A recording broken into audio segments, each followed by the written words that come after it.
Hai, jumpa lagi dengan saya Supriyono dari Pintar Bahasa. Berapa banyak kata yang Anda kuasai?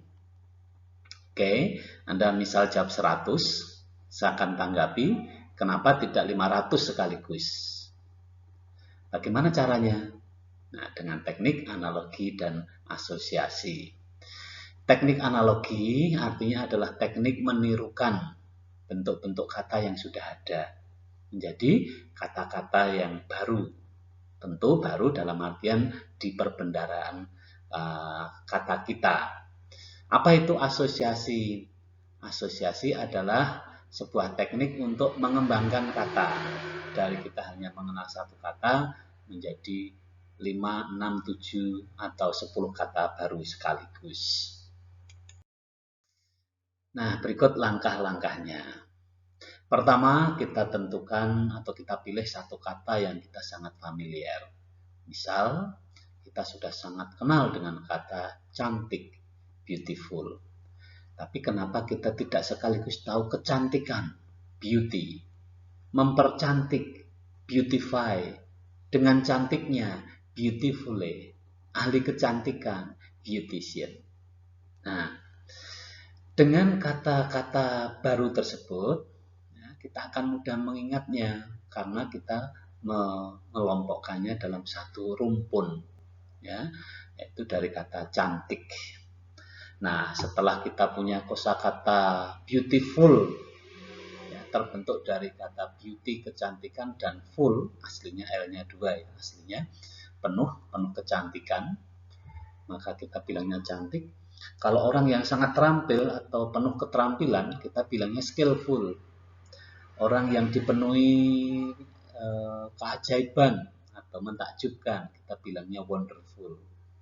Ya, kalau begitu ada careful dan seterusnya. Ketika kita sudah mengerti kata mempercantik itu beautify berciri akhiran FY, maka kita bisa kembangkan. Identify, mengidentifikasi. Purify, memurnikan. Modify, memodifikasi.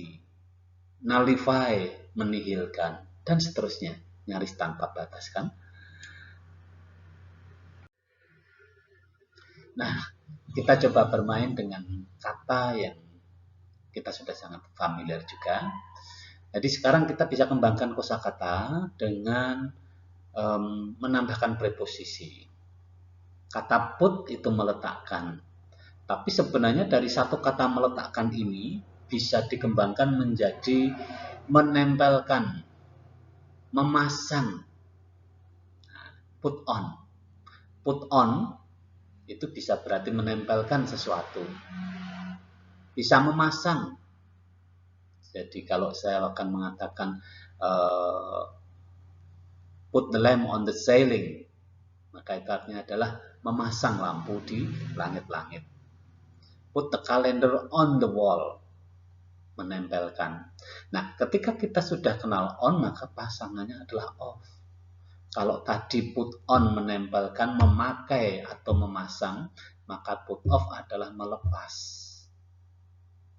Ya, nah terus dikembangkan, ada put up, ada put down, ya, ada put in, ada put out, ada put around.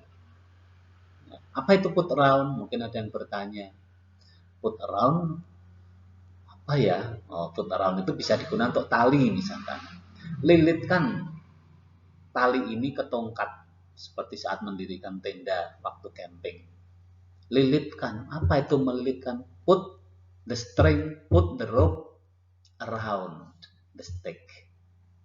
Ya, nanti masih ada put away, ditaruh di tempat yang jauh, dibuang, mungkin seperti itu. Nah, kalau cuma digeser kita bilangnya put aside. Ya, begitulah. Nah, kita masih punya kata lain, misalkan kata step. Ini kata yang sangat familiar bagi kita. Step itu melangkah. Tapi kenapa kita tidak kembangkan menjadi kata menginjak?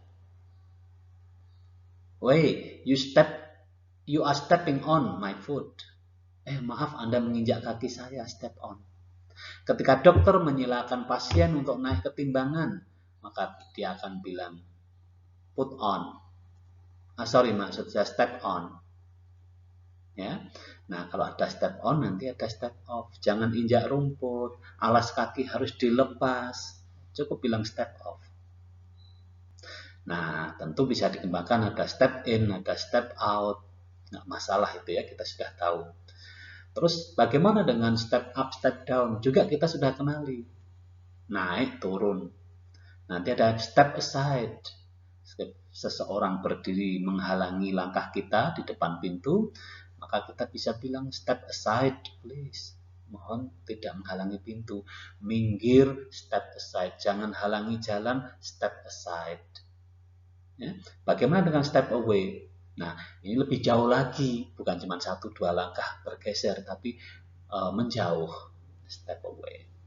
Nanti sebenarnya di sini masih ada step over. Over itu melampaui, melebihi. Makanya kita mengenal sebuah pepatah itu. Step over my dead body. Nah, langkai dulu mayatku kalau kamu mau menikahi dia. Step over. Nah, ada step around, mengitari, mengelilingi. Nah, luas kan? Sebenarnya nyaris tanpa batas. Jadi sebenarnya teknik asosiasi dan analogi itu memudahkan kita dalam menghafal kata-kata secara terstruktur dan tersistem. Tentu kita juga persilakan bila di antara kita masih menggunakan cara-cara biasa dengan mencatat 10 kata baru dari kamus, menempel di dinding dan menghafalkannya.